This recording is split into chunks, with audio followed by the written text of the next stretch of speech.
আমাদের বোনেরা আর এই বাংলাদেশের সংসদে কখনো শুধুমাত্র রিপ্রেজেন্টেশন হবে না, তারা তাদের যোগ্যতায় পার্টিসিপেশন করে এসেই সংসদে নারীদের প্রতিনিধিত্ব করবে। আমি স্পষ্ট করে আমাদের পার্টির পক্ষ থেকে বলতে চাই, আইন শৃঙ্খলা রক্ষাকারী বাহিনীকে, সংশ্লিষ্ট মন্ত্রণালয়গুলোকে এবং এই অন্তর্বর্তীকালীন সরকারকে পুরো বাংলাদেশের প্রত্যেকটি জায়গায়, জনপরিষদ থেকে সোশ্যাল মিডিয়ায় আমাদের বোনেদের সেফটি এবং সিকিউরিটি নিশ্চিত করতে হবে।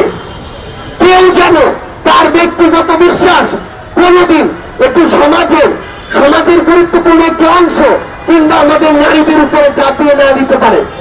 এই নিরাপত্তা আমাদের নিশ্চিত করতে হবে। আর্থসামাজিক প্রেক্ষাপট বুঝতে হবে, বাংলাদেশের সামগ্রিকভাবে পরিবেশ কি সেটা বুঝতে হবে।